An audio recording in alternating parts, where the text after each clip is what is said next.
क्या election commission BJP की मदद कर रहा है? क्या इलेक्शन कमीशन ही इलेक्शन को चोरी करवा रहा है? क्या हमारे जो वोट हैं वो सच में चोरी हो रहे हैं? यह है चोरी। 1,250,000 वोट 5 तरीके से होती है: duplicate voter, fake and invalid addresses, bulk voter in single address, invalid photo, misuse of form 6। क्योंकि राहुल गांधी ने जिस तरह से लगभग 1.5 घंटे प्रेस कॉन्फ्रेंस की बीजेपी को वोट चोरी के मामले में इस तरह पर्दाफाश किया कि अभी सियासी जंग जो है वो पूरा गरमाया हुआ है। वो एक्चुअली बात नहीं कर सकते, रियलिटी ये है, क्योंकि सच्चाई देश के सामने है।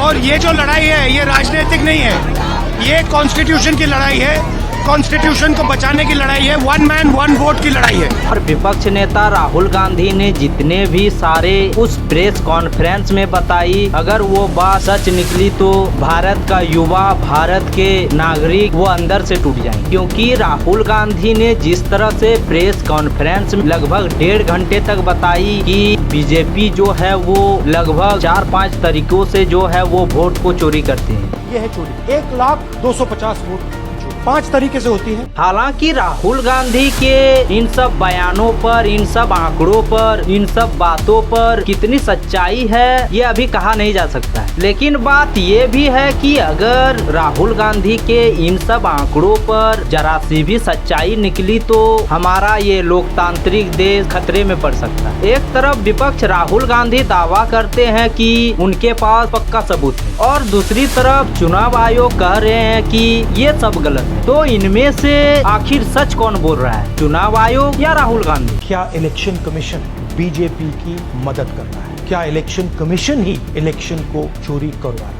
आगे बढ़ने से पहले मैं आपको बता दूं कि मैं किसी भी पार्टी का पक्ष नहीं लूंगा और ना ही मेरा कुछ इन सब पार्टियों से कोई नाता है। हाँ, लेकिन सच्चाई क्या है ये चुनाव आयोग जब इन सब का जवाब देंगे तभी साफ हो पाए। राहुल गांधी ने तमाम सबूतों के साथ प्रेस कॉन्फ्रेंस में कहा कि कई जगहों पर वोट की चोरी हो रही है। उनमें से एक विधानसभा है महादेवपुरा। वो बताते हैं कि लगभग 7 फीट ऊंचा उनको हार्ड कॉपी दिया गया। और ये जो नंबर है महादेवपुरा में, इनकी जो लीड थी 1,14,000, इस पे हमने, इस नंबर पे हमने फोकस किया। इलेक्शन कमीशन ने हमें डेटा इस प्रकार दिया है: 7 फुट 200-300 किलो। जब उनकी टीम, उनके कार्यकर्ता उन सब रिपोर्टों को खंगाला तो बहुत सारे गड़बड़ियां जो है वो दिखाई पड़ी। राहुल गांधी बताते हैं कि लगभग हमने 6 महीने तक इस 7 फीट ऊंचे हार्ड कॉपी की देख रेख किया और हमने इन सबूतों पर गड़बड़ियां पाई। Duplicate voter, fake and invalid addresses,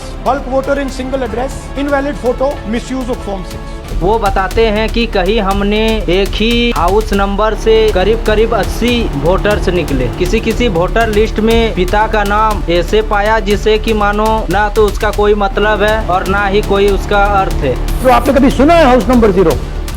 हमने तो नहीं सुना था, मगर बेंगलोर में हजारों हाउस नंबर 0 है वोटर लिस्ट में। हाउस नंबर 35 की कहानी सुनिए। छोटा सा घर है, ज्यादा से ज्यादा 4 लोग रह सकते हैं, मगर इस 35 में 80 लोग वोटर लिस्ट में रजिस्टर्ड हैं। ये ईआरओ ने कैसे अप्रूव किया, क्यों अप्रूव किया, पता लगाना है।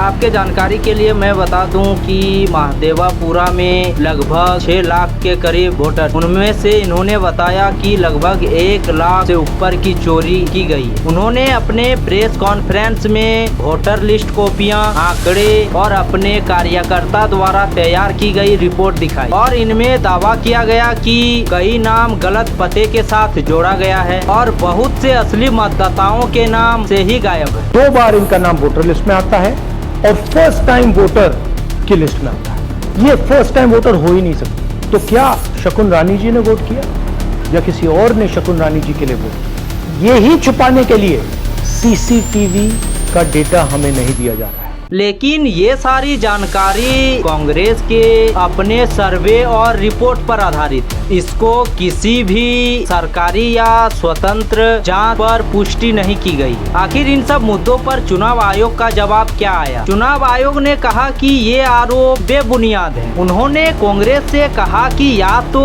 लिखित घोषणा दें कि क्या कि जो ये हमने कहा है वो सच है, या फिर माफी मांगे। साथ ही आयोग ने बताया कि उनके पास कोई आधिकारिक शिकायत या सबूत जमा नहीं हुआ है। अब देखना ये होगा कि क्या इस मामले की कोई जांच होगी। ये जो बात है वो इसी तरह खत्म हो जाए। लेकिन असली सवाल यह है कि क्या लोग अपनी वोट की सुरक्षा पर भरोसा रख पाएंगे? आपको क्या लगता है, क्या ये आरोप सच है या फिर ये एक राजनीतिक का हिस्सा है? आप अपनी राय हमें कमेंट में जरूर बताइएगा। तो चलिए मिलते हैं इसी तरह के नेक्स्ट वीडियो में। तब तक के लिए जय हिंद, जय भारत, वंदे मातरम। मैं इलेक्शन कमीशन और इलेक्शन के ऑफिसर्स को साफ कह रहा हूं, आप जो कर रहे हो गलत कर रहे हो।